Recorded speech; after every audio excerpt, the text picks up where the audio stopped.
I now call to order the regular scheduled meeting of the Board of Zoning Appeals. And I guess we have to apologize because the city of Aiken is doing a lot of repaving and construction, and we don't know where they are and the detours, and it's causing backup all over town. So we are late because of the traffic conditions.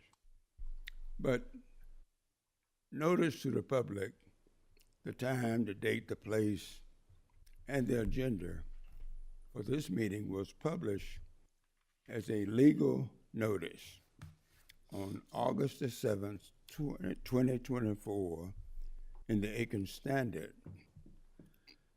Notice to contiguous property owners were mailed.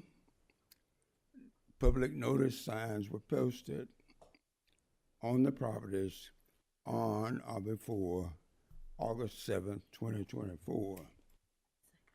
Notice of the meeting was also sent by August 23rd, 2024 for posting on the city webpage and to the city clerk for posting on the municipal building notice board at least 24 hours before this meeting.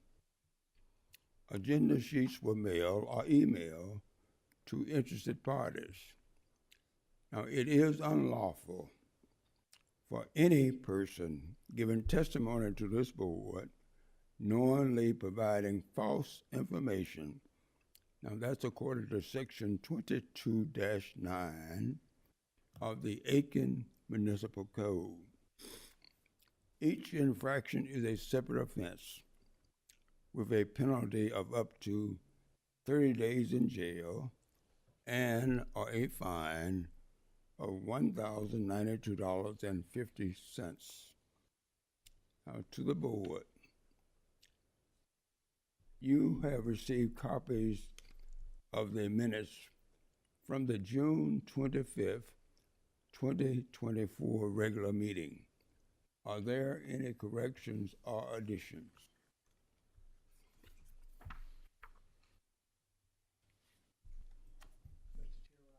But June 25th, 2024 regular meeting be approved. I second. it's been properly moved and seconded that the minutes from the June 25th, 2024 meeting be approved. Do we have any discussion?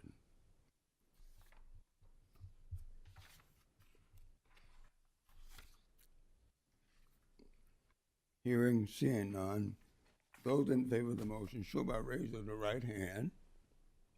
The motion is carried unanimously.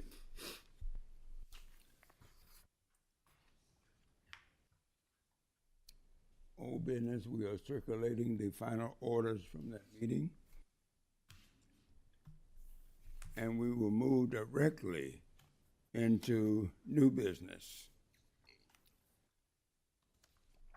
I call your attention to application 25-93001. And that's a variance request to reduce front yard setbacks, and this at 905 East Pine Log Road, Northwest. It's zone RS10. To the city, has this been properly posted? Yes, Mr. Chairman, it has.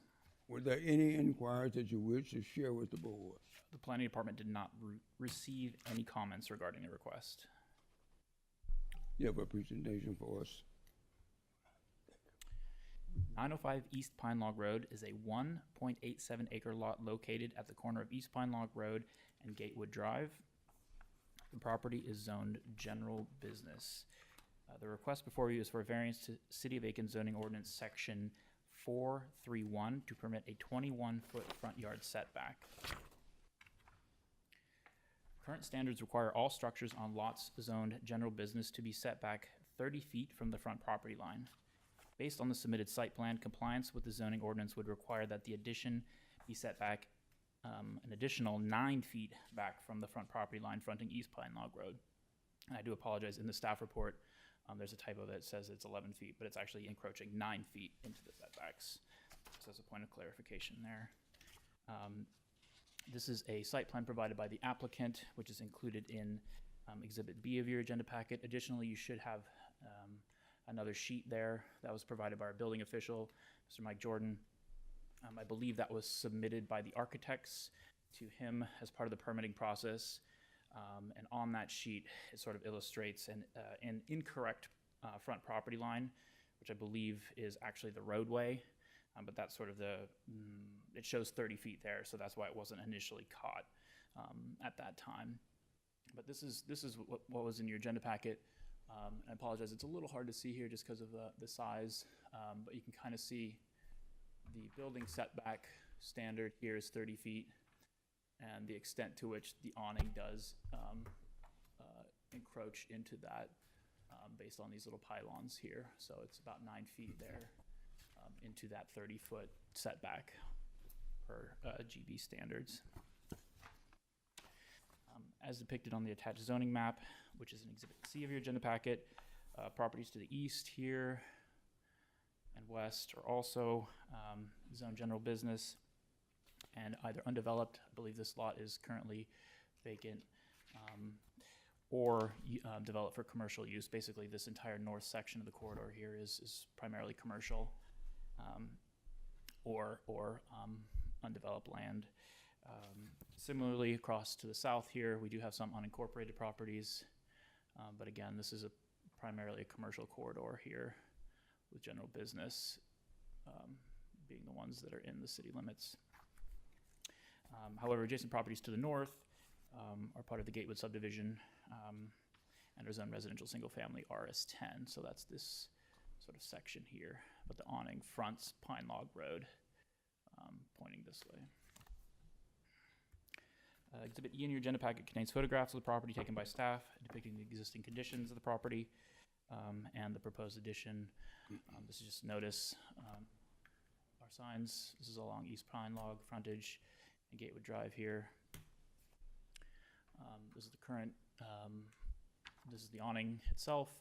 Current status, basically, once the discrepancy between the setbacks was noticed, all kind of major construction was halted in order to allow for the additional approvals, but it's in a sort of semi-unfinished state. There's some weatherproofing done to make sure that it would, withstand some of the rain we've had, but other than that, it's basically in an unfinished state, waiting for some sort of setback variance there. This is just kind of illustrating the side profile there.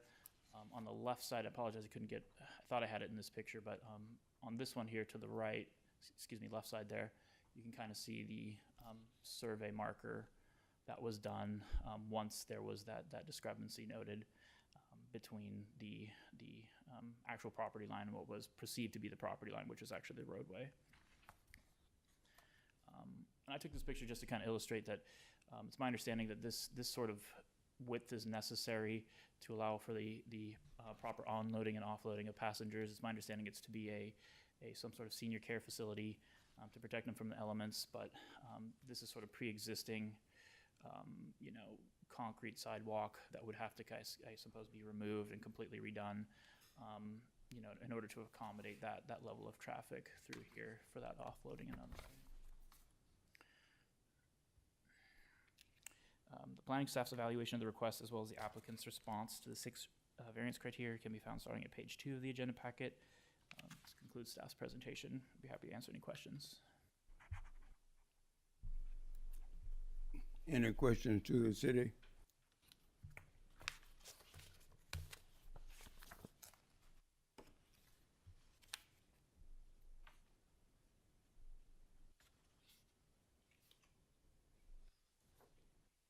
Thank you. Backside, I'm sorry, go ahead. maybe I missed it.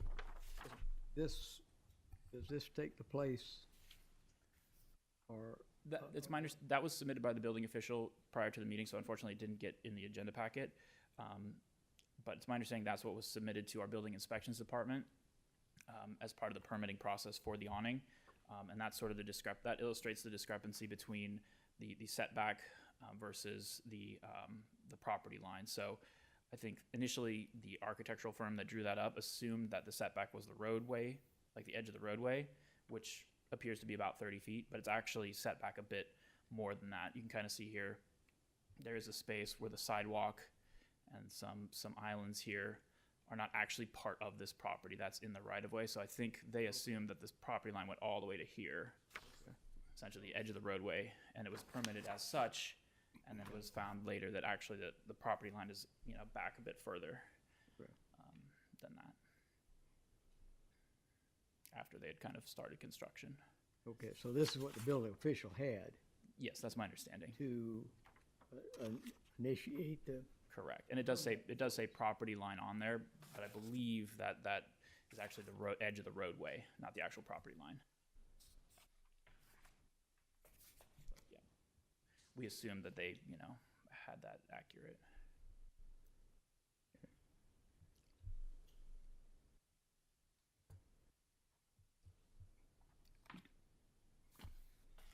Does the board have additional questions to the city? If not, thank you. Do we have the applicant, Clayton Construction Company? Would you read yourself into the minutes, please? Yes, my name's Kevin Ballinger. I'm with Clayton Construction. It's Ballinger.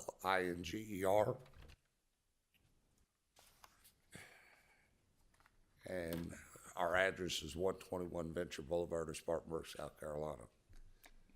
Mr. Mallinger, you received a copy of the staff report. Do you wish to embellish that report or just respond to and from questions from the board?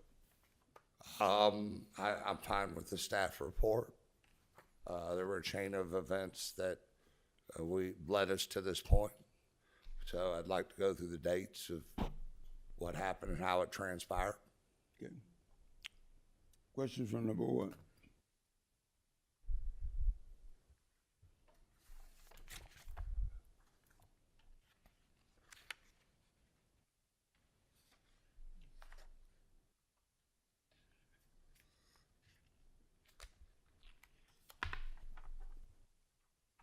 Mr. Chairman, But did you indicate you were gonna go over the timeline with us? or- I would. Do you want me to proceed? yeah, Okay. Yeah. So I do admit that I think the engineer, the design team did not have all the pieces of the puzzle worked out during permitting. So we moved forward as we got permitted for the job. And so with the information that I had, we started construction and digging the footers and cutting the parking lot, 527. The first inspection that I had with Mike Jordan was on 529. And so when Mike got to the site, he did not remember this portico being part of the plan. So we looked at the plans. It was very vague. Just like I said, there was some missing information. And he said that what I did looked fine. The footers looked fine. The columns looked fine. But he needed to do some research before he could release it. So it was literally about an hour later. Mike called me back and said that we are missing some information and I want you to get a structural plan and an architectural site plan. And so that is when that drawing that Max had shown was produced and sent to Mike. At that point, we submitted them drawings on 6/5. The next step that Mike wanted was he wanted the fire marshal to come out and make sure that we did not interfere, this portico did not interfere with fire truck access. Fire marshal came out, did some measurements on 6/26. After that, Mike requested for CCC, Clayton Construction Company, to get an actual survey done and that he wanted to come back prior to pouring the columns in place to view it personally. The survey took place on 7/16, and in the report that Max gave, it showed that it was not only painted in orange, it also had pins in the asphalt showing the setbacks on both sides. You really can't see the far side, but it was identical on both sides. The survey had written on there that there was a 30-foot setback. When Mike came to inspect, I pointed out the markings and pointed out to Mike that the surveyor disagreed and said that it was a 30-foot setback. Mike said he was incorrect, that it was a 20-foot setback, and told me to proceed to pour the columns. So that's what we did. And then we poured the columns, they had the rebar, the wood, and the columns and the footers were all poured. And on 7/19, the surveyor sent an as-built drawing. And so when he sent that by email, I responded to him that I know there was a discrepancy between the 20 and 30 foot, but the city has approved for me to pour this. It is already poured. Please revise your drawing to show the actual as-built. He didn't respond back to me. He immediately called the planning commission and basically wanted to prove his point to us that it was a 30-foot setback. It was a Friday afternoon, and that would have been, I think on the 22nd, Mike called me Friday afternoon on the way home and said, Kevin, I was wrong. I made a mistake. It was not a 20-foot setback. It was a 30-foot setback. Please halt construction. And so, no, actually, that was on the 19th. So on Monday, the 22nd, I came up here and talked to Max. And the director was out that day. And I said, we have these 6x6 posts sticking out of the ground 18 foot. And due to degradation, they're just twisting and bowing. By this time, we knew we had a hearing today, which was about a month later, that I did not believe that the structure would not degrade far enough that them posts would be unusable. So the next day, Max called me back, talked to the director, said that we could shore it up. So we started the shoring process, and over the weekend of the 27th, somebody came in there and stole half of his lumber. Everything that was on the left side of the building was gone. Everything that was on the right side of the building was left. So we did more than probably we should have, but we did this in the essence to protect from the exposure. The LVLs, the plywood, all that cannot be exposed to sun, rain for more than about 30 days at a time. So we proceeded, and we knew there was always a risk that it may have to come down. But that's what led us to it. Now, Bud came by, and so did John. I spoke to both of them yesterday on site, and there was possibly another option. And Bud's question to me was, if I was not told to proceed, what would I have done then? And then I responded by telling him I would have had to push it back to the design committee to come up with another solution. There possibly was another solution, and that was to, can you pull up the site plan? Basically try to work to the corner. So if you go to the corner of the lot, you end up gaining more room on your property setbacks. Now, it could have been done that way. I don't think it would be as aesthetically pleasing to have something that came off an awning turned this way, but it is where it is today, and we're asking for the city of Aiken to give us some forgiveness and let us keep this portico in place. It is for a nursing daycare. They definitely need a place as they're being dropped off and picked up in the morning to be able to get in that building safely and not wet. I see Mr. Mike Jordan is in the audience, and if this is okay, would you just wave your hand rather than read yourself into the minutes? Thank you. Are there additional questions to the applicant? Go ahead.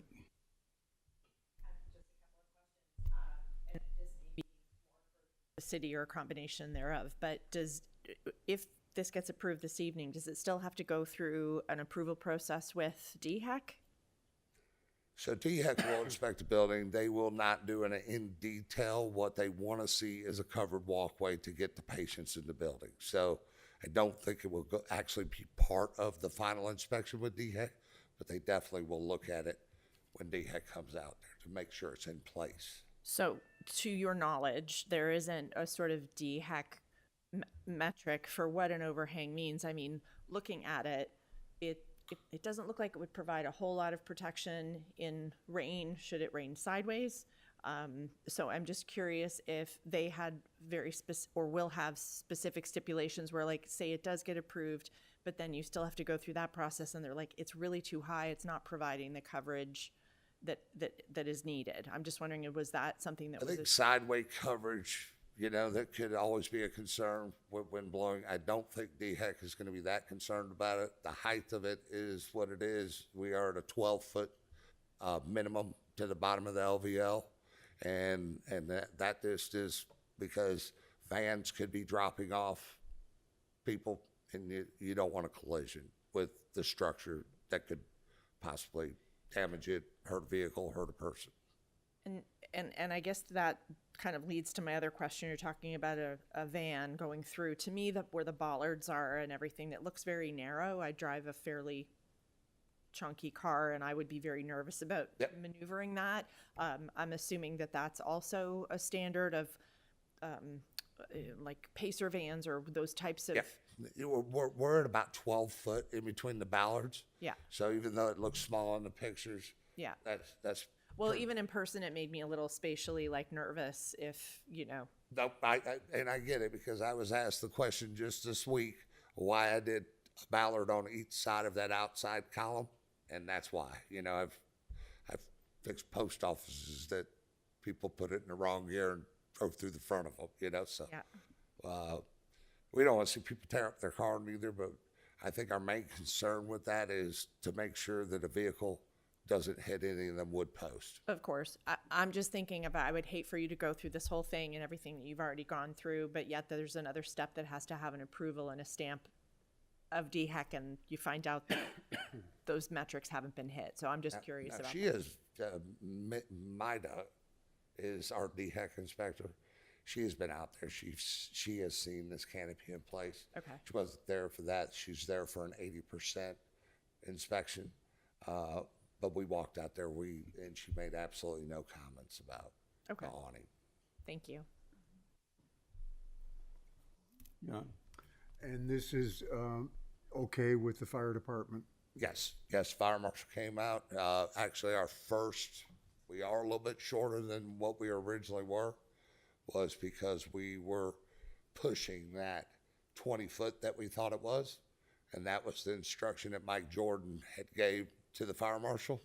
So his actual first dimension was 19.5. And I was there when he measured it. He took a video, sent it to Mike, and I just let him know. I said, well, we can adjust that. We have enough room to shrink that space, and that's what we did. So we basically had a 3 foot by 3 foot by 2 foot 6 footer. We cut the asphalt back and made that footer wider. So that footer ends up being like 4 by 3 by 2.5 foot. So the fire department believes there is truck access around there. There is one curb that he was concerned about, but Mike Jordan has spoke, and I'm sorry I don't know the fire marshal's name. But he wanted to ask that question to him, and Mike came back and said he doesn't feel a problem with that projecting curb.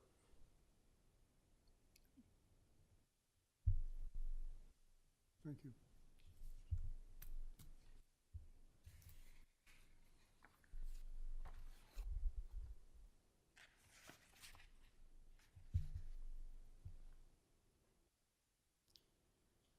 Do we have additional questions from the board to the applicant? Mr. Chairman, I had one other question. Go ahead. Do you happen to know if during the sales process, if a survey was executed by the buyer? I do not know that answer. I know that the project did not have a civil engineer along for the ride, just because this was the only feature of outside work. Okay, thank you. So for the sake of the exercise, what would be involved with cantilevering the thing over to the corner?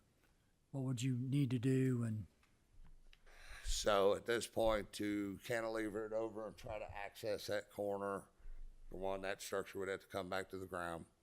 A tree may need to be taken down that Bud seen yesterday. All the front sidewalk would have to be reworked.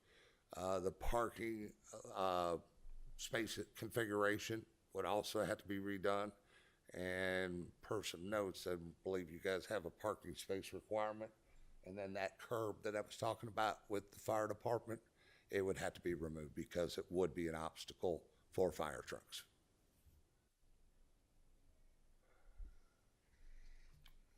Thank you.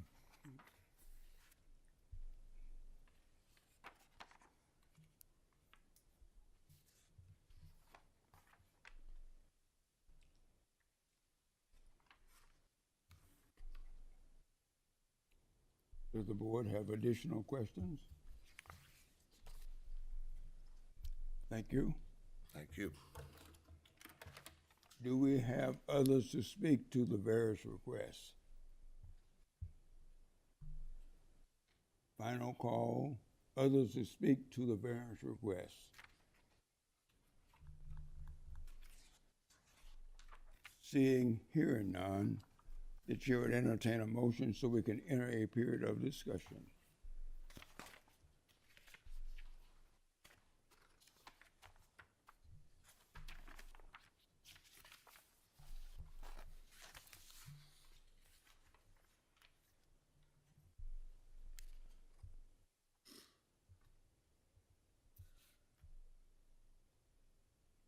Mr. Chairman, just a question to the city, just to make sure I'm not making any Yes. assumptions. I'm assuming we did not have any communications from neighbors or anybody speaking to or for or against. Yeah, that's correct. Yeah, we didn't receive any correspondence. Nobody, neither written nor via telephone or anything like that. Yeah. Okay. Yeah, Mr. Chairman, But I'd like to make a motion to approve, I should say, a variance to section 4.3.1 of the zoning ordinance to permit a 21-foot front property line setback along the East Pine Log Road frontage of property zone general business GB, generally located at 905 East Pine Log Road, tax parcel number 122-08-03-001. All other applicable requirements of section 4.3.1 regarding non-residential design standards, location of the addition to be consistent with the submitted plan. Final order shall run with the land, and the final order shall be recorded at the Aiken County ROD office. it's been properly moved in second that we approve the variance request. Do we have any discussion? I would just say ordinarily I'd be a proponent for the rework of this, given there is one, but it seems like the construction was done with proper city overview and guidance, and that was just the root of the problem. It was incorrect, so.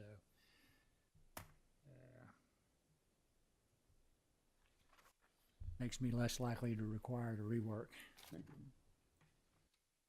I agree with Brandon, But- Mr. Chairman, in light of looking at the site and so forth, and then realizing that was some mistakes made, for the lack of a better word, and the construction was pretty far along based on the feedback that the contractor got from the city, that we were quite far along here, so I'd hate to see the contractor, because of some either oversight or whatever you want to call it, on the city's part, have to be penalized for redoing the job.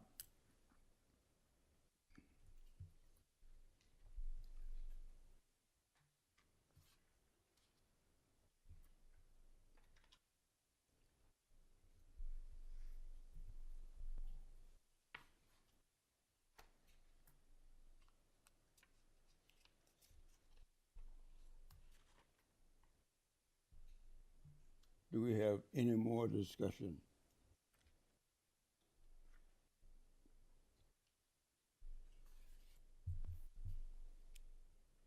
Hearing none, those in favor of the motion show by raise of the right hand. The motion is carried unanimously. I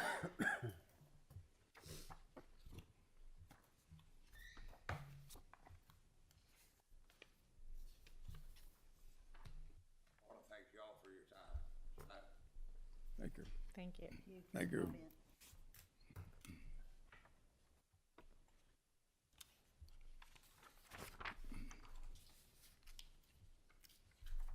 I call your attention to application 25-93002.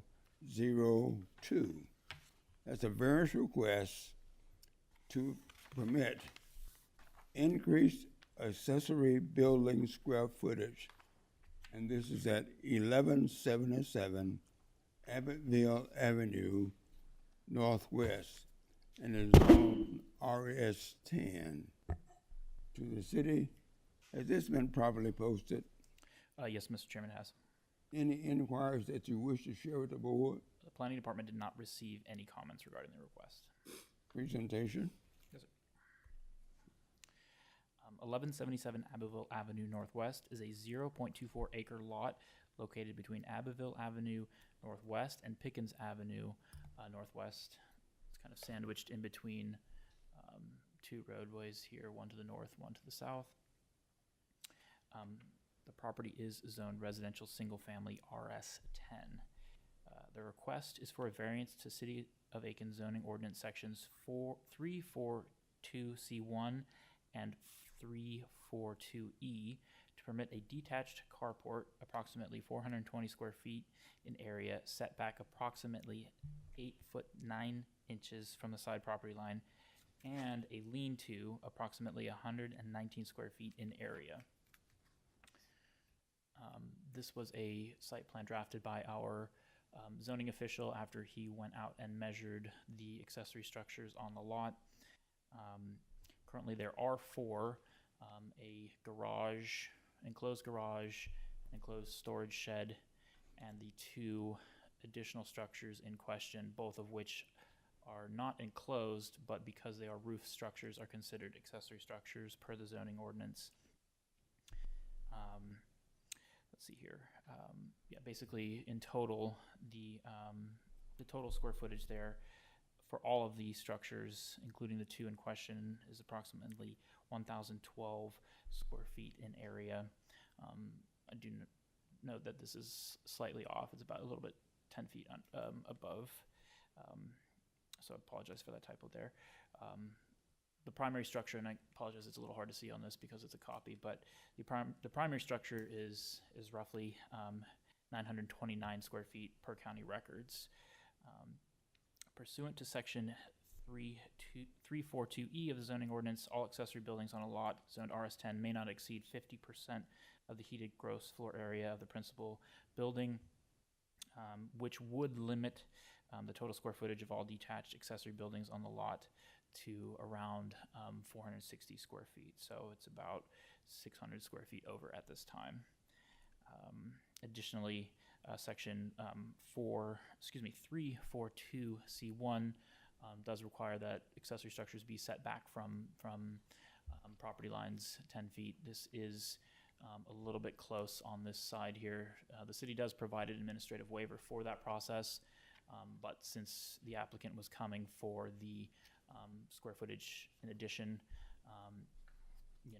that was basically included as part of the request. But that can be a process administratively to reduce that there. And this was a pre-existing structure on the lot prior to the applicant, and this was a permitted structure, a garage, that was permitted by our building inspections department. Combined, these two did meet that square footage maximum, but then the additional structures were noticed at the time of a final inspection for this structure, in which case we were notified of the additional structures here that were put up in that interim. as depicted on the attached zoning map, which is found in Exhibit C of your agenda packet, basically the entire surrounding area is within the city limits, and similarly zoned residential single-family RS10, primarily developed as single-family residential dwelling units. I don't believe, yeah, it looks like most of them basically have homes on them. I don't believe there's any undeveloped lots in this particular section of the neighborhood. There's a couple up here, looks like, but those are unincorporated. And most properties in the area are of similar size, with similar sized homes. I believe this one here is a bit smaller. Actually, I believe it's a little bit under our current standard of 450 square feet per dwelling unit. But I think given the age of the neighborhood, you know, a lot of these are around the same square footage and same lot size, you know, around that 1,000 square foot-ish mark. Exhibit B contains photographs of the property depicting existing conditions of the property and the structures. This is on the Pickens Avenue side, just, you know, showing that our notice was posted there. This is a staff photograph just kind of showing the current condition of the property. You can kind of see here the, you know, covered awning or carport thing for the RV, as well as a portion of the garage that was permitted through building inspections. This is kind of just a picture of the garage. I apologize, it's a little hard to see just because you know, I didn't get on the interior of the property, but this is the pre-existing sort of shed, and then the sort of additional lean-to that is also in question. But it is this lean-to is not enclosed like the carport.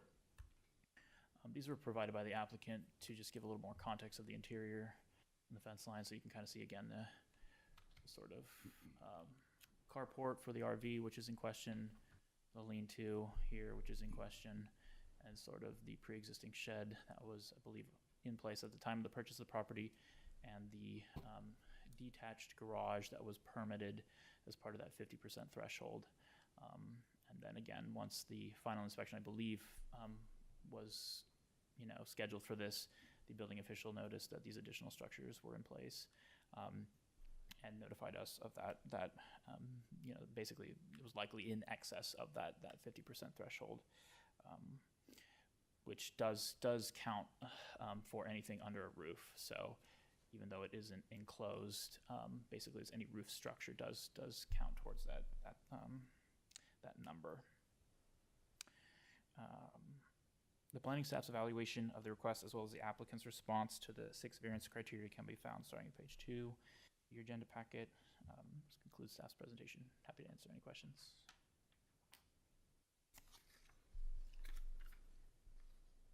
Questions from the board to the city?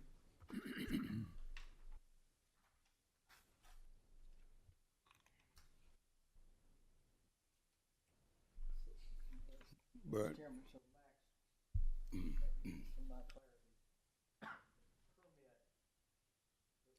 that was requested and subsequently approved was for the garage. Is Yes, that sir. right?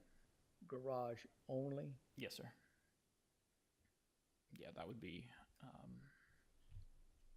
this structure here. So the enclosed garage. This is kind of the roadside view of it. And it would be this sort of structure in here. That didn't include the lean-to, the other building was pre-existing. Yes, that's my understanding. Yeah, that the permit was Right. pulled for this because it was in excess of 200 square feet. Basically, anything in excess of 200 square feet does require a building permit per building inspections. Okay. So the applicant, you know, did their due diligence and pulled the permit for that. But yeah, it's my understanding that, you know, on final inspection for that, it was noticed that these were in place. I don't know if at that time, you know, there was a conversation with the building official or not. Excuse me, it wasn't the building official, but one of our building inspectors, as to whether or not those were to go up or not. Sometimes it, unfortunately, I think it's a little bit confusing because, you know, while they are technically roof structures, you know, they aren't enclosed. So I think sometimes maybe there's some confusion that whether or not that counts from an owner's perspective. But yeah, the city does consider those to be accessory structures, regardless of not if they're enclosed or not. Again, this one also probably was sub 200, so it wouldn't have required a building permit as well. So, yeah, it's my understanding that, you know, as part of that permitting process for the larger garage structure there, that the building inspections came out and did a kind of final inspection and noted the other additional structures that would have triggered that 50% threshold. So roughly 539 square feet appeared That's Between my permitting understanding. and the Yeah, final inspection. correct. That's my understanding. Yeah. Again, my guess is it may not have been part of the initial discussion because they're not enclosed. So there could have been that misunderstanding there. But yeah, I'm not familiar enough with the specific discussion that occurred. Only that, yeah, it wasn't either A, wasn't noticed, or B, they you know, were present after, you know, the first visit to the site and were yeah, basically noted after that point. I'd say it'd be hard to not notice if those buildings were there when the building official showed up for permitting. Yeah, one would think so. Yeah.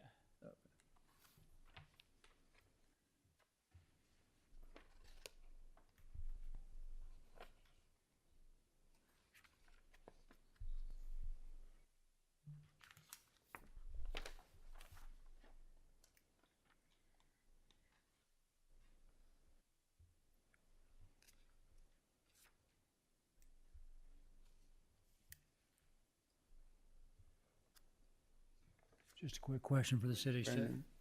so Max, the approval of that garage technically would have been slightly over the allowable anyway, wouldn't it? Well, Close enough that it would it's be, possible. I think these measurements are slightly off. We do not actually consider roof overhang as part of that square footage. So anything, it's basically the edge of the structure itself, rather than the actual like footprint of the roof. So I think I think it's like overestimated slightly. But yeah, I mean, it was close. it was, but anyway, yeah, okay. it was, I it was just wanted to definitely be close sure. that 400, you know, ish Okay. threshold. And I think, yeah, that's based on that. It was, you know, approved for the garage was approved. Yeah.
Does the board have additional questions for the city?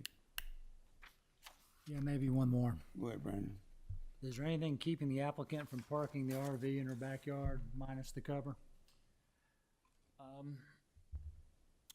believe the ordinance does require the oversized vehicles to be parked either in the side or rear yard. They are allowed in the front yard if they are covered. Now, technically, this does have 2 road frontages. It's not a corner lot though, so I mean, based on this situation, essentially this portion of the property is considered the rear yard. Therefore, it would not, from a zoning ordinance perspective, not be required to be covered. So yeah, basically they could store it in that area without the cover from an ordinance perspective. If it was in the front yard here, it would be required to be covered. Okay. Yeah, but it would also have to meet setbacks, which would probably be fairly difficult, given the location of the primary structure. But yeah, this is, while they do front 2 roadways, you know, this is sort of considered the rear yard, because otherwise, basically, they would only have this side yard section. So it's sort of unreasonable to, count this as a front yard as well. I mean, and it applies to sort of the whole entire block. In any case, it would be considered stored in the rear yard and not require a cover. Yeah, from an ordinance perspective. And we did or did not receive any inquiries to this? There were no emails or phone calls. Okay. Yeah, but yeah, I believe these gentlemen will probably want to speak. Yeah.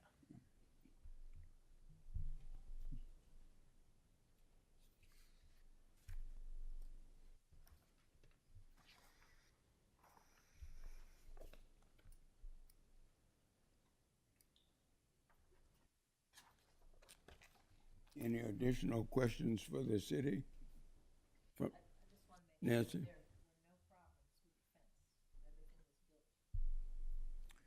Correctly with the fence, the height. I am not 100% familiar with that. I believe there may be some height issues. The zoning ordinance also does speak to the applicability of the posts that extend beyond the 6-foot mark. So there is some limitation there, but that would have to be addressed kind of separately. Yeah. But this is only related to these structures. Correct. Okay. Yeah. Just wanted to make sure.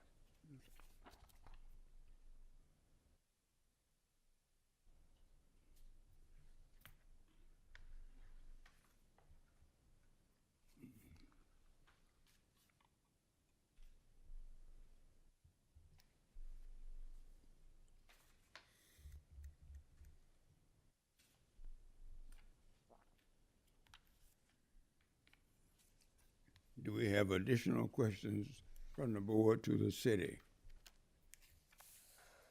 Thank you. The applicant?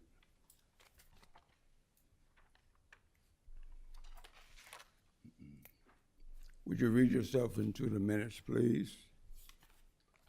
My name is Jeanette Sirois. The last name is spelled Sirois. My address is 1177 Abbeville Avenue, Northwest, Aiken, South Carolina. Ms. Stewart, you received a copy of the staff report. Do you wish to embellish the report or just respond to and from questions from the board? Well, Mr. Doherty posed a question that I didn't get a chance to kind of weigh in on, but I'll take any and all questions Okay. you guys would like to ask. Go ahead. Mr. Doherty, you had asked if there was any impediment that wouldn't make it so that I could take the canopy off the trailer. The trailer had damage on the roof, and although it was fixed, the person that fixed it said that South Carolina weather was going to eat at it and that it was going to destroy it. So I put the canopy over the top of it to save the actual RV from further damage. Okay, I appreciate that embellishment. My question to the city was actually, would there be anything preventing you from keeping it without a canopy? I understand why you wanted to put a canopy, but Right. you technically would be allowed to keep it without one. Okay. That's what I was trying to Okay. clarify. I saw it slightly different. Okay. It's like there's a reason why. I didn't want to spend the money on it. Yeah, Trust me, I did not. And I couldn't afford to store it at one of the other places. Much of the reasoning behind many of the buildings was because my brother had passed away and all of his material stuff was given to me. And I was in the process of either storing it or trying to build a garage to store it. So right now I have an excess, and if anybody needs any furniture, please let me know. I was just trying to take care of what my brother had given to me. And the canopy where it's just the roof over it, can you show the picture of that, please? Yeah, the top upper right-hand corner. what had happened was that I had, while the fence was being put in, while the while the work was being done in my backyard, I had cloth canopies there because I have individuals that go out to sit in that area. That's the smoking area. They're not allowed anywhere near my house with smoke or personally, my belief is the only time you should smoke is if you're on fire. So I try to get that out of my house as much as possible. And all it required was that one post that you see standing there in order to make it a somewhat more permanent structure. Not knowing that every time I put a roof on something, I was going over the requirements that you guys have. Was not my intention to do that. Mine was just simply to save the RV and to put a roof over my smokers' heads. So my intent really was just to make my property better. I just wanted to have a nice enclosed backyard where I could let my dogs go out and run and play and you know, be safe. So. Did you put up the other building there as well? Which other building are we talking about? The one, the two pre-existing that were there, and then you had the garage and now the canopy, and you got permitting for the garage, and then you've added the canopied for your RV and this lean-to. There's a fourth one. Yeah, the shed, which is in the lower left-hand corner right there, Yes. was pre-existing. Okay. And the other ones were assembled. So that was there when you bought the property. Okay. Mr. Chairman, I had a question. When you're speaking about the people that smoke, I'm assuming these are folks that live with you or work Correct. on the property, so they're residents. It's not Yeah, they're people that live in my house. okay. So you're out of the goodness of your heart, you're providing them a place to do that, though you don't. I just don't want them stinking up my house, so I Right. provided them a spot to go to when it's raining or when it's hot or when it's super sunny or whatever. I just want, originally it was a canopy, you know, those things that you pull out. Yeah. And I went through 3 of those with South Carolina weather. Kept getting destroyed. We were taping them, trying to keep them standing upright. Yeah. And I just put a post in, threw a couple of sheets of metal on there, and secured it to some 2x4s, thinking that I was providing a shelter. Yeah.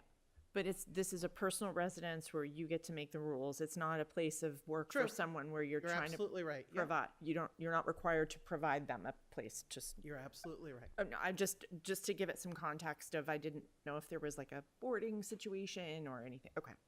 Thank you for that clarification. This all started because I wanted to eliminate my neighbors from being able to see my activities, because prior to it was trees that were edging my property line, and I had 3 break-ins of my vehicle and then 3 break-ins of my house, and then I started saving money in order to put up a fence, and then when I got the fence up, or almost up, that's when I inherited all my brother's stuff, and I had to deal with that. So.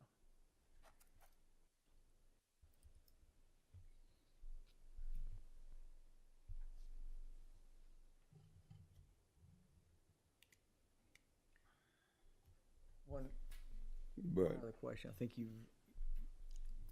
in the discussion, it's been answered, but for clarity, But I'm gonna need you to speak up a little bit. Okay, I can I'm sorry. barely hear you. I'm sorry, with regard to your permit for the garage, you'd gotten the permit Yeah, I did everything by the book. by the book, but then these other buildings or roof structures went up, but you were not aware of the fact that you were exceeding even Oh, no. more than what was being permitted. Is that right? That is correct. Basically, I was just providing shelter from the weather to certain things, whereas the garage was a completed structure to me. It had sides, it had doors, it had locks, and to me, it was a completely different thing than, you know, slapping a post in the ground and putting a metal roof up or putting over the RV to protect it. Sorry. I didn't realize. Okay.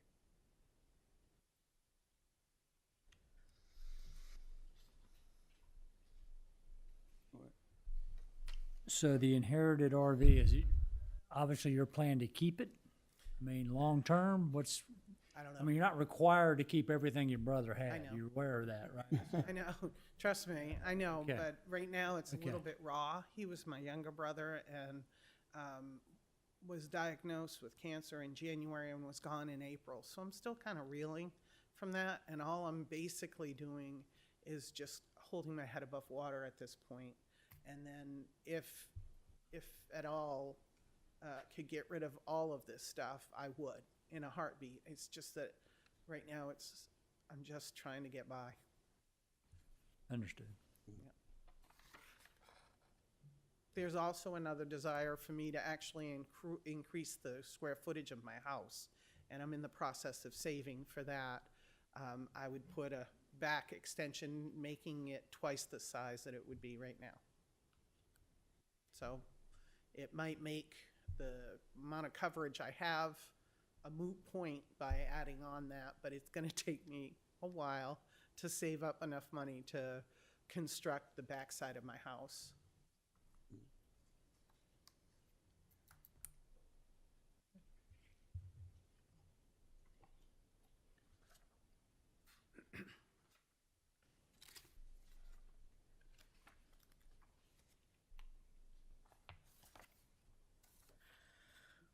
Does the board have additional questions for the applicant?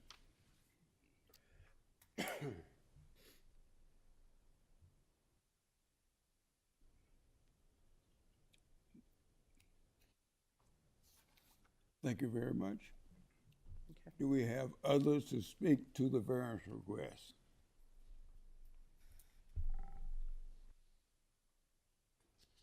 Would you read yourself into the minutes, please?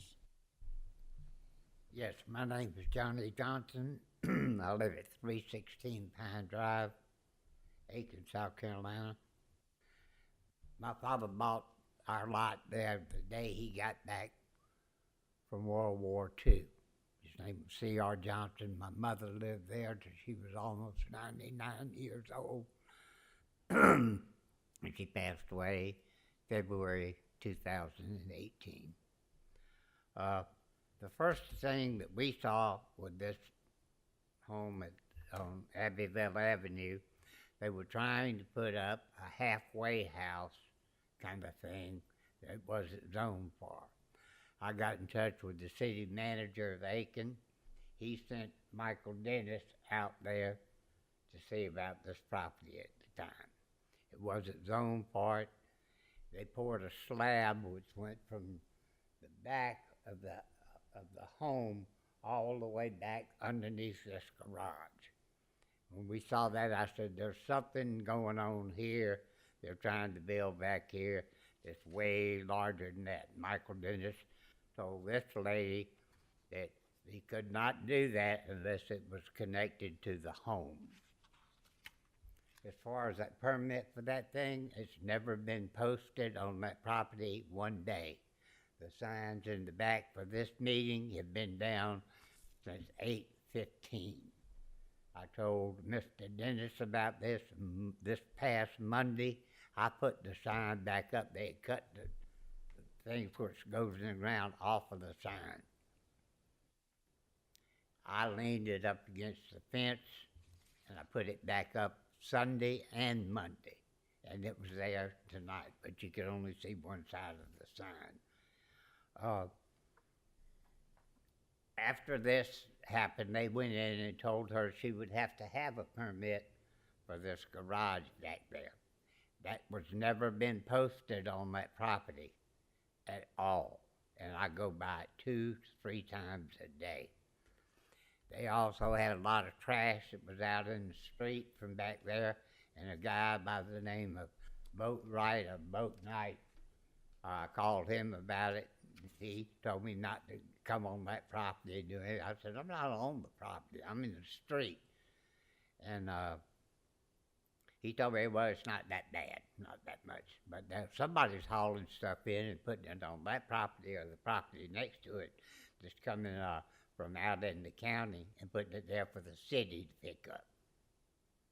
And it was like that on the 15th. That's when that sign I saw was down. And it was like that Monday. And if you'll look, there's some wood stacked back there in it. And the tin on this smoking shed, she called, is extended that far out over the right-of-way. That fence is illegal, and they've told it had to be come down. It's 6 foot in the front, can only be 4. It's 6 foot on the side of the front of the house there. It's the gate is over 6 foot. Those posts that you see sticking up have to be come down. There's also wire like for an electric fence across those. They were told to take those down. They're in there asking for a variance now, and they haven't corrected that. And Michael Dennis is supposedly sitting downstairs running security. You ought to have a policeman there, and you ought to have him up here.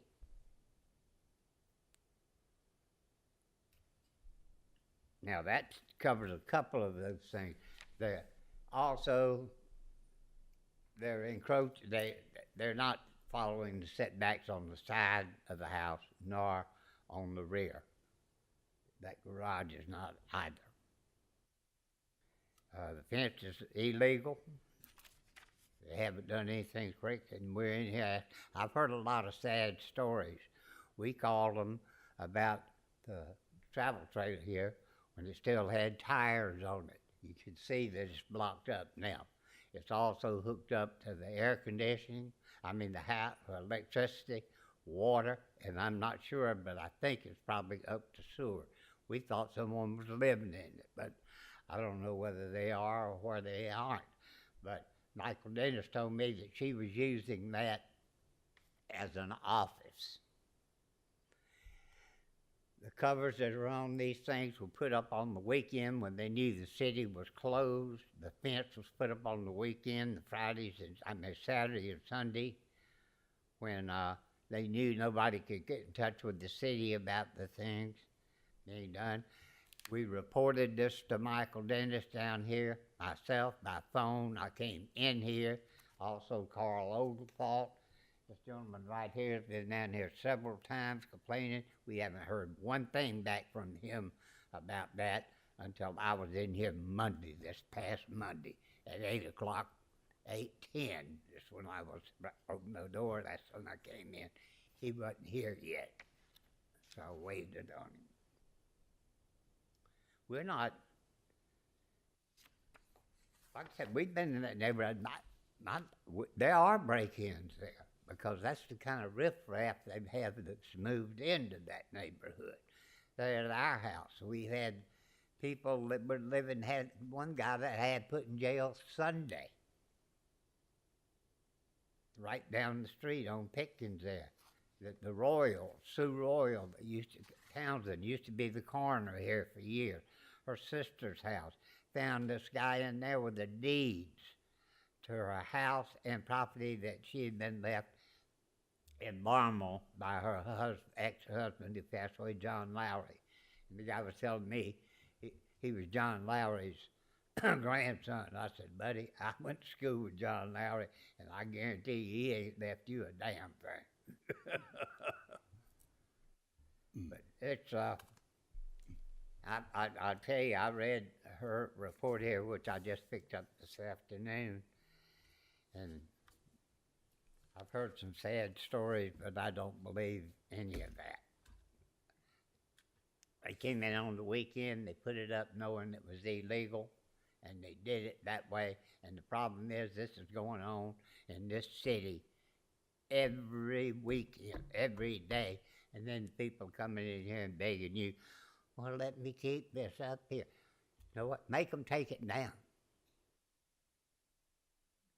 That's what ought to happen. They ought to be required to take it down. I don't care how expensive it was. I guarantee the contractors that put those up or do not have a license to do any business in the city of Aiken. In fact, I bet they don't have a business license. I did mention this boat night, a boat right gentleman, to Michael Dennis on Monday. He said, "Oh yeah, we have trouble with him all over the place." And I know if it's who I think it is, he told me, "Oh, I used to do some work for your mother." I said, "But you'll never do nothing for me." He said, "Your mother was a pistol." I said, "Yes, she was." I think Miss Turner knew her. Well, thank you very much. I appreciate your time, but this is ridiculous. Does the board have any questions for Mr. Johnson? Thank you. Yes, sir. Do we have others to speak to the variance request? My name is Andy Craig. I live at 1130 Hilltop Avenue. I have came down here 3 times, and I think I've talked to you in the office downstairs, maybe. You. We don't work for the city. No. But I came down 3 times, and I'm waiting for somebody to give me a call and let me know what was going on. I was just complaining because it was starting to pop up like metal buildings everywhere. I mean, I got a beautiful property. I keep my property up. I go by whatever you guys tell me to do, and I've been there 22 years and happy. But if we're going to let things like this just keep coming in, I'm going to have to move. I can't live in the village. This is what that looks like. It's a mess. And that's all I really wanted to say. I wanted to stand up and say that I support everything he was talking about, because it's just not right for somebody to come in and just throw something up without permission if they live in the city limits. Thank you. Any question from the board to Mr. Craig? Thank you. Thank you. Do we have others to speak to the variance request?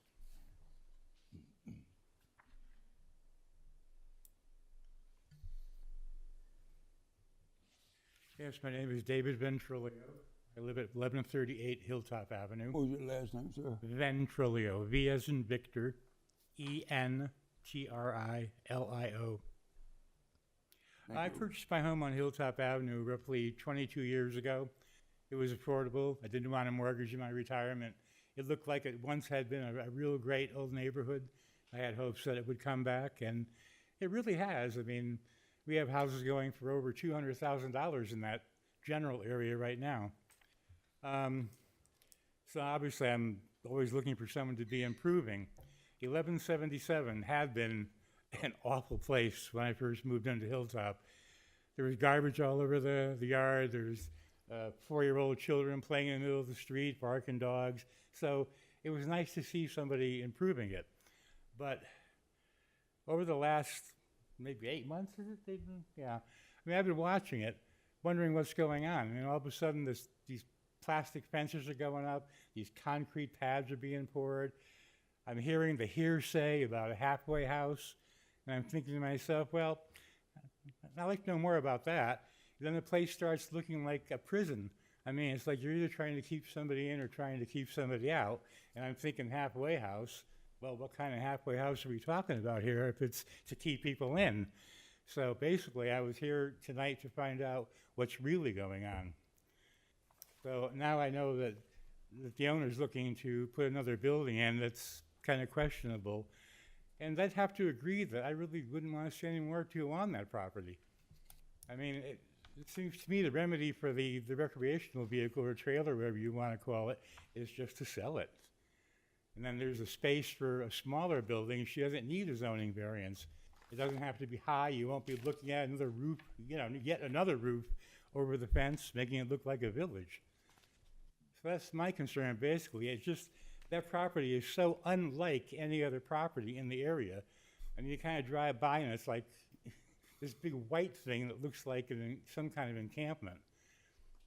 I mean, that's basically where I'm coming from. I mean, it's just, I don't know what my real point is, other than this. I wouldn't want to see that kind of thing continue on that property or in the neighborhood. And if she's in violation of zoning variances, I'd like to see them corrected. Because I looked at the fence too, and I was trying to figure out, when you look at it, it kind of looks like it's more than 6 feet tall, but maybe it is only 6. But then there's these supports coming up, much taller than the fence. It makes me wonder why they're there. So I'm just, like I say, I came tonight to find out about more of what's going on. And now that I know, I just like to say that I just don't want to see any more go up on that property, especially if you could see it over the fence. You know, yet another structure to look at.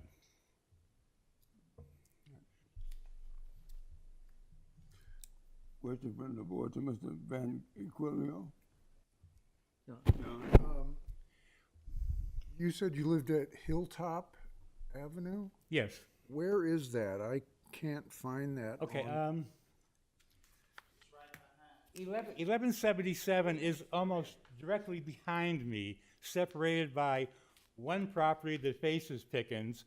You cross Pickens, and then it's 1177's backyard. So it's like directly behind me, removed by one property in the street. Okay.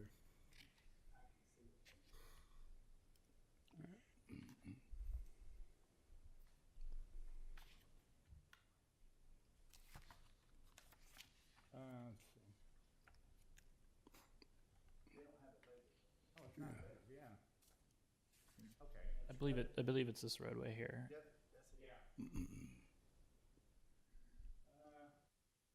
This is the property in question. You're right next door. That'd be Johnny, right? That's Johnny, then you. Yeah. Yes, Johnny, then you, and then me. Yeah. Look like- I'm here. Yep, and I'm next door. And Andy's right there. So here's 1177, right? All right. It's almost directly behind me, and then behind Andy. I can see it from my kitchen window. Since they cut all the trees out the back. Yeah. You got every tree down. Every tree. Thank you. No more questions for? Karen, did you have a question? No, sir. No. I'm good. Thank you. Do we have others to speak to the various requests?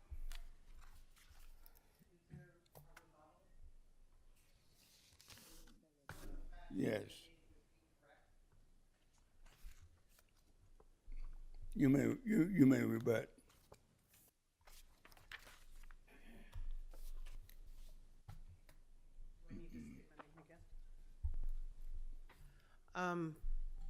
The trailer presently has got a lot of stuff that I have stored in it, and I have my computers in there in order to do whatever, because I just don't have room in my house. So I have, my computers are in there, and in order to run the computers, I have the trailer plugged in. There is no water attached to it. There is no sewer. Those were false allegations, as well as whatever they said about, what did you call it? A halfway house. Yeah, it is hearsay, and it isn't true.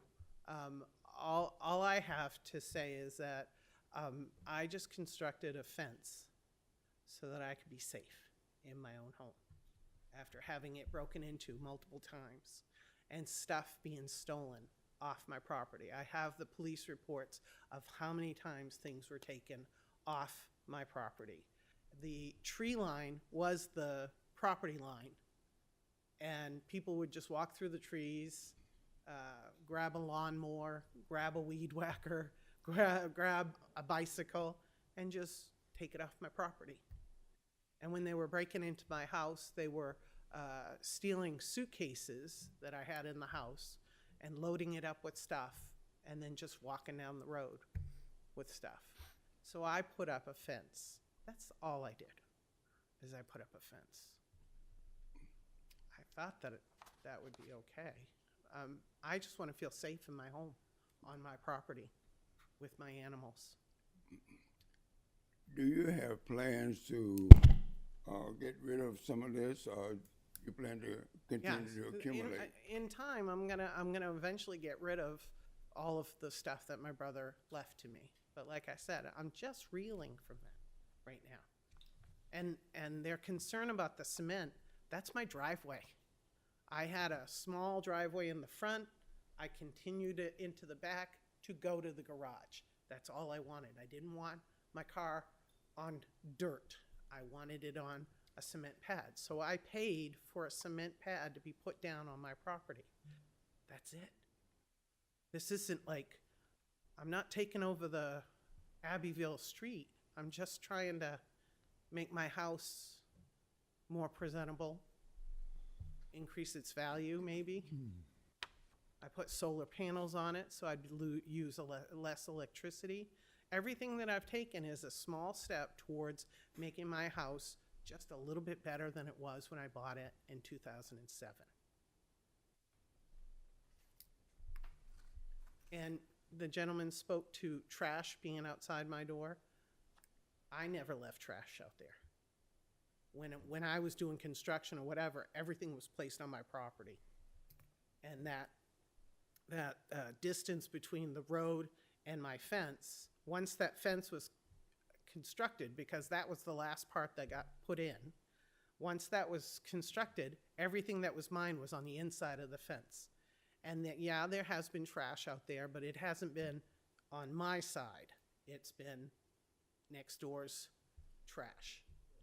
I'm very concerned about how it looks. I'm very concerned about keeping my property looking very presentable. As a matter of fact, there's been a person that's come from the board to check it out. And I told him, I said, you came at the perfect time. I just got the lawn mowed. You know what I mean? Like I'm trying to make my house a better place. I don't know why that anyone would be concerned about whether or not I have a fence up or not, or asking people to go and investigate my building of a fence or putting down a cement slab. It really feels encroaching, like I felt before when my house was broken into multiple times, that I didn't have the ability to put a barrier between me and the element that's on my street.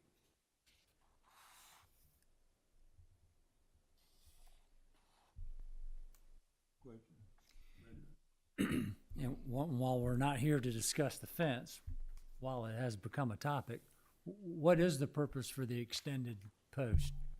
Oh, It's not really an I'm allowed. I'm in the process of planting ivy and jasmine, and I'm gonna have it go up the post and, you know, wrap around the top of the fence.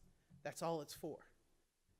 And a friend of mine said, it looks like you have high voltage. He goes, we should get a sign that says high voltage. I go, let's not tick anybody off. Let's just leave that alone. The fence itself is designed to have plants growing over it. That's what I'm shooting for. And that's why I kept a 3 foot from my property line on the other side of the fence, and I mow that. I keep that looking nice. I do everything to make it so that it is presentable from all angles. Posts unfortunately count for overall fence height, so it's bringing that into. That's simply a chop it off type Okay. deal. If that's what you guys want, I'll do that. But I have a problem with individuals assuming stuff from just driving by and making it a halfway house, or talking about me having sewer lines on my RV, or, you know what I mean? Like, I was sitting there going, I cannot believe that they think that that's what it is. All I did was put down cement for my driveway and my garage, and I have a fence. That's all it is. This isn't a scheme to take over Aiken.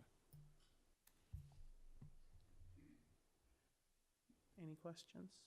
Yeah, now that you know that the city has some requirements for auxiliary structures, does that do anything for you? Which structure are you speaking of? If it's the one over the RV or the smoking section, that was an error on my part, thinking that it was just a shelter from the weather. Which structure are you speaking of? I'm speaking of the size of your house, Sides? the size of your house Size, S-I-Z-E. Oh, size SIZ. of my house, yes. allows you so much auxiliary structures. Now that you know you're in violation, do you plan to do anything? Well, my first step was to ask for a variance. My second step is to do whatever the variance says for me to do. Thank you. Okay. Yeah, Mr. Johnson? Yes. I would bend the rules and allow you to speak. Yes, if you recall what I said, I did not say she had sewer connected to her RV. I said it appeared that they did. I was also told that Mr. Dennis said that he had been in that trailer and it was being used as an office. He didn't say anything about it being used as a storage space, because when I put the sign back up over there on Sunday, the 25th or 26th, I heard the air conditioning running. And when I talked with him Monday about that, he said, well, he didn't think anybody was living in the trailer. She was using it as an office. He also told me that they would have something that was to be in your packet and that you were supposed to have, that said they had already told her she had to take the fence down in the front. It's over 6 foot, and the 4 foot is a requirement. Didn't say anything about, it said the posts that were up, if you'll show that picture up there again. Yeah, these posts had to be taken down too. That they were over, and I'm not sure of that. I know her gate in the front is over 6 foot, and if you'll show the picture at back of the, where it's got the house and the things in the backyard back there with the home, that slab went almost up to the house. She said just went in for the driveway right there. No. That's not the picture I wanted. I wanted the one where it showed the house in there, in the 4 buildings.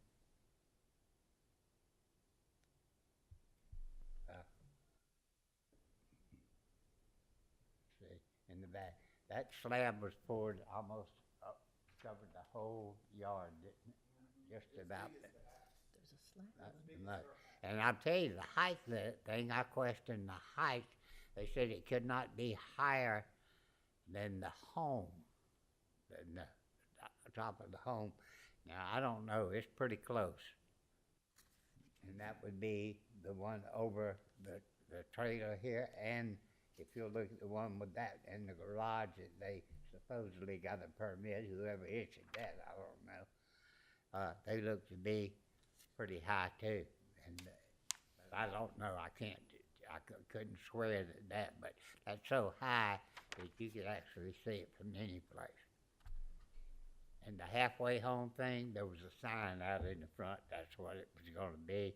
That's when I got Stewart involved in it, city manager, and they went out and told her they could not do that. It was not zoned for it, so that's not something we made up. Thank you, sir. As a final, do we have a final call for anyone to speak to the variance request?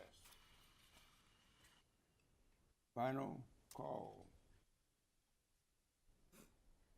Seeing, hearing none, the chair would entertain a motion so we can enter a period of discussion.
Judy? I'd like to add the following motion. We approve a variance to sections 3.4.2.c.1 and 3.4.2.e of the zoning ordinance to permit a detached carport approximately 420 square feet in area setback, approximately 8 feet 9 inches from the side property line, and a lean-to approximately 119 square feet in area on property zone residential single-family RS10 and generally located at 1177 Abbeville Avenue Northwest. The location and dimensions of the structure should be consistent with the submitted site plan.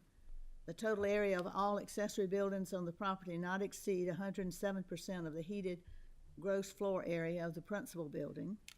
All other applicable requirements of section 3.4.2 and section 4.2.1 regarding accessory structures are met, and the final order should run with the land, and the final order shall be recorded at the Aiken County ROD office.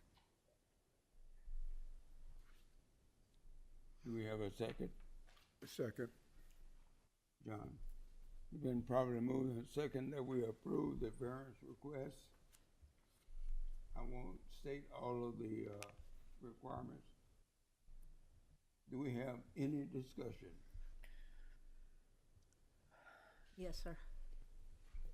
Nancy? In order to grant a variance, they have to meet the criteria. Gosh, I'm so sorry. That's something from the city to remind me to take out my garbage. And when you look at these criteria, there's nothing extraordinary about this lot. That's item 1. These conditions do not generally apply to other properties in the vicinity, and it applies to all the other properties. But number 3 is really a problem. If we were to deny this, this isn't going to prohibit the utilization of the property. The property can still be utilized. And particularly item 4, the conditions are not a result of the applicant's own actions. And all of these are a result of the applicant's actions. Now, unfortunately, because of the paving of Whiskey Road, I have been unable to get from my house to theirs without being away from my home for a long period of time. So I haven't seen the house and to see whether it's a detriment to the neighborhood. But I just don't see any way that anybody could vote in favor of this with all these criteria not being met. And finance is not one of the reasons that we can approve a variance.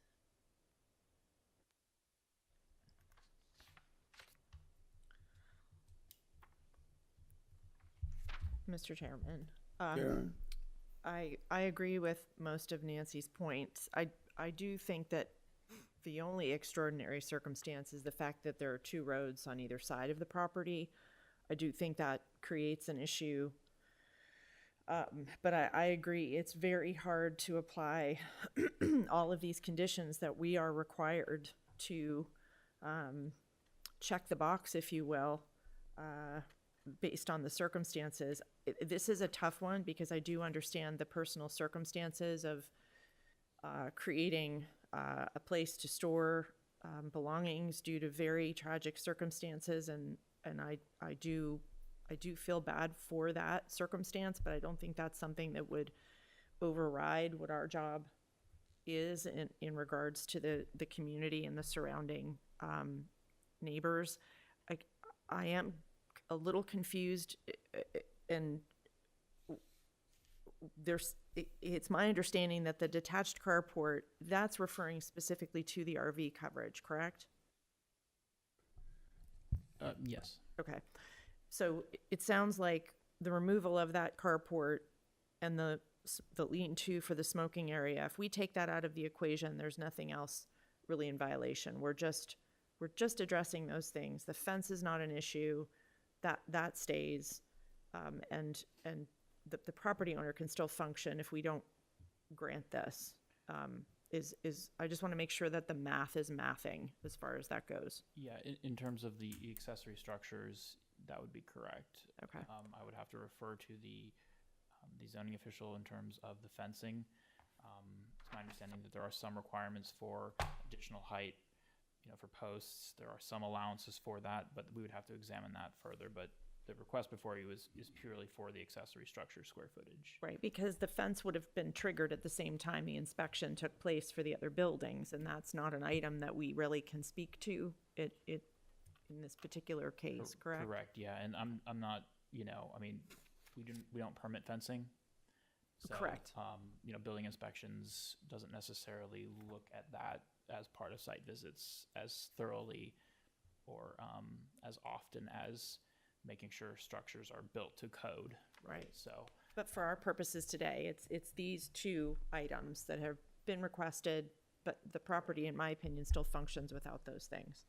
So yes, that's- the detached garage and the pre-existing shed are not in question at this time. Yeah, Okay. they meet the city standard.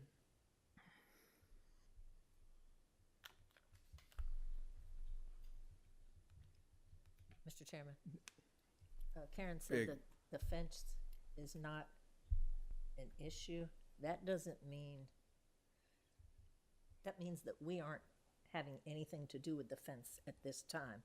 That is something that the city should look at to see if it is in meeting the regulations, but that's not up to us. So when she said it's not an issue, I don't think you meant in our particular what we're Right. addressing. Uh-huh. I know it's come up a lot, so we're not creating an opinion or a ruling on the fencing. Just to be clear for the record, it's right. That's not what I our wanted to make issue. sure. Yes, correct. Oh, thank you. Yes.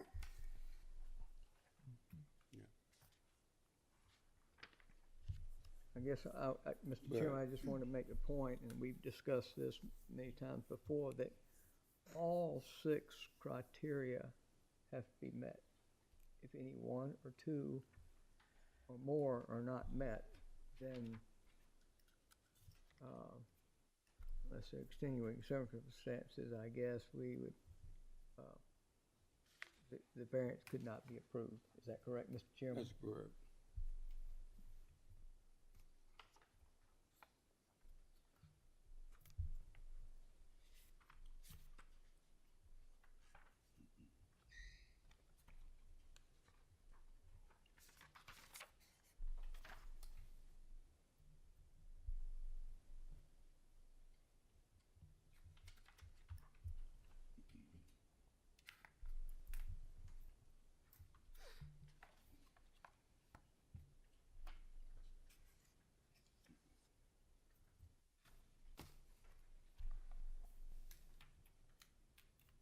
When I look at this application,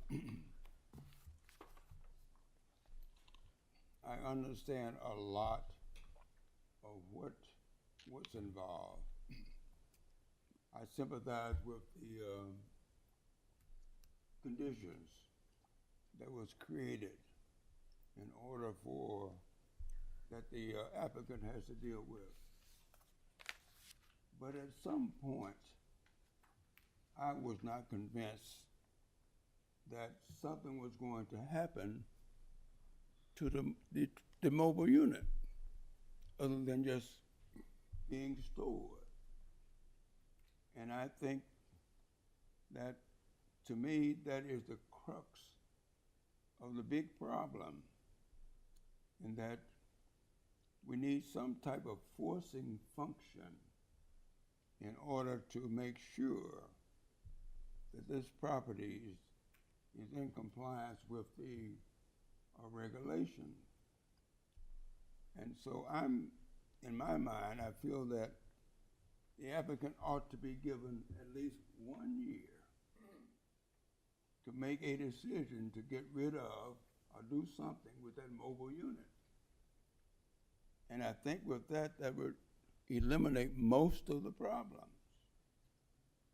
And that we will allow sympathy and it's time to work through that sympathy to get us back into a reasonable expectation that the property 1177 Abbeville does not greatly exceed the storage requirements set up by the city. So I would be willing to grant a 1-year referendum to allow this property to come into compliance. I second that. I think that would be a good idea.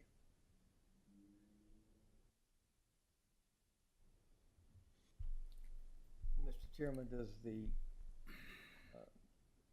pardon, I'm a little confused. Would your referendum or your suggestion supersede what the motion that has been made and seconded to what, would your idea supersede this motion, or would we Is to be considered. decline, to be considered? To be considered.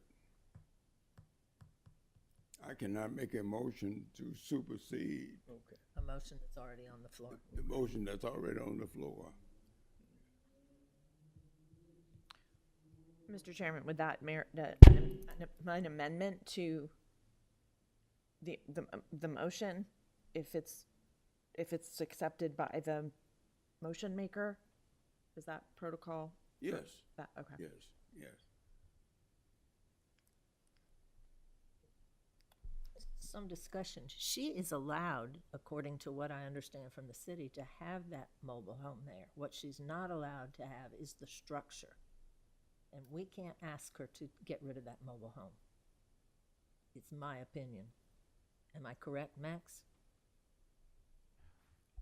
That's my understanding, yeah. The city does permit the storage of recreational vehicles on a lot. They are to be stored either in the side or rear yard. If they are in the front yard, they are required to be covered. Correct.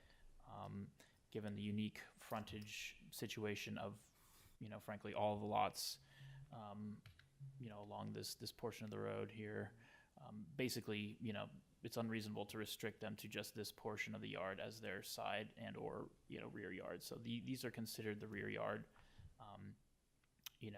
at this time, even though there is frontage here in both cases. So currently, it would be in compliance as far as storage is considered. So the applicant would not need to get rid of that mobile home in a year or two. All the applicant needs to do is remove these additional structures. Right. But of course, there's a motion on the floor to allow her to have these additional structures.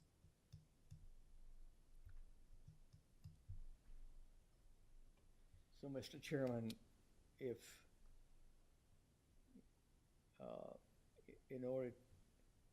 if I wanted to amend the motion, would I amend the motion with your Judy's concurrence, and then that would be seconded also? The amendment would be seconded? Is that the idea? Yes.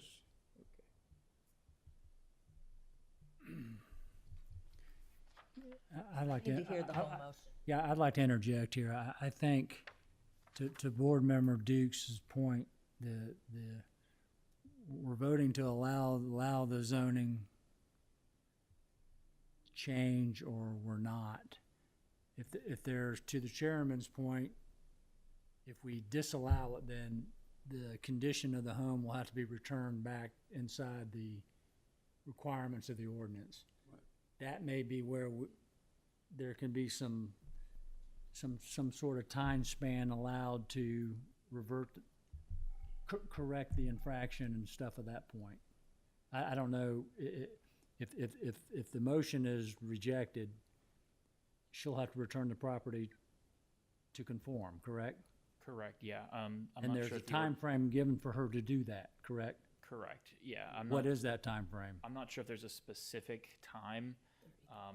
As long as the applicant is, or the owner is working with the zoning official, making actionable progress towards remedying any violation, you know, there's some leeway given there, but yeah, at a certain point, it would have to revert to, you know, the current standard for the accessory structure threshold. So now, however, you can condition that. I mean, you are able to condition that to a specific time frame. That would be a matter of enforcement on our end as a result of that condition. But yeah, I mean, strictly speaking, Yeah, I just don't see any good way to condition allowing the variance. So I think the variance needs to be voted up or down. And I don't know that anyone, I don't want to speak for everybody, but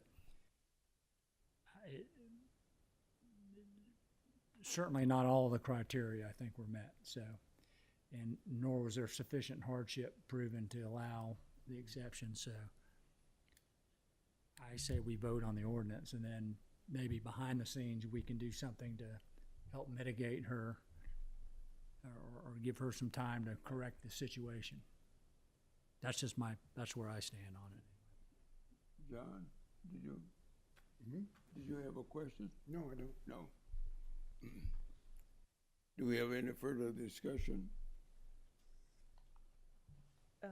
I guess Mr. Chairman, had a question about Mr. Doherty's proposal about the time frame behind the scenes. Is that implication that where the applicant would work with the city on an agreed upon time frame, or do we, because of how our rulings tend to be as far as they don't go for any further readings or city council approval, do we have to stipulate that so that we're? I don't know how you turn an ordinance, turn an application down and then stipulate a condition to it. I believe it's 30 days. Then you get I mean, I think it's a matter of good faith at this point that she could work with the city. I'm willing to take that leap of faith. Yeah, Hopefully it works out that way. I but agree. I Yeah. don't see if there's a way that we can guarantee. I'm just it. curious as far as other citizens speaking to, they were watching and saying like Tempest Fugit, and where it typically is like a 30-day, I believe there's this kind of a 30-day standard if you violate an ordinance. I don't know what the city's is specifically, but I don't know if we need to stipulate that for. No, I don't think we should. I think we vote. I think we vote an up or down on the motion. There is an ordinance, a rule already in place, and how much someone would be fined each day after that. I can't quote it without my book in front of me, but I think we need to vote. I think the only point I was trying to make is that if there's some extended hardship, you know, we'll take it on a leap of faith. She can work something out with the city. Which was the chairman's So that main onus- point he was trying to accomplish. So the onus is on the city and not us. Yeah. I think so. Yeah, no, I agree. I just wanted Yeah. to, for clarification Yeah. purposes, so that we are not. I was not conditioning anything. Okay. I was just, we need to vote up or down on this. Yeah. Agreed.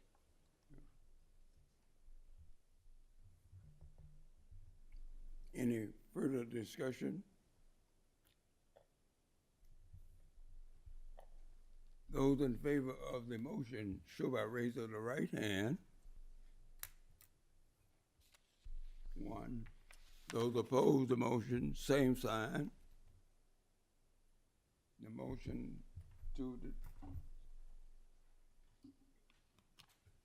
it's probably moved that Denied. the variance is not approved. With that, I call a close to this meeting. And the chair would accept the motion. So moved, Mr. Chairman. Second. It is not a voting motion. We stand adjourned.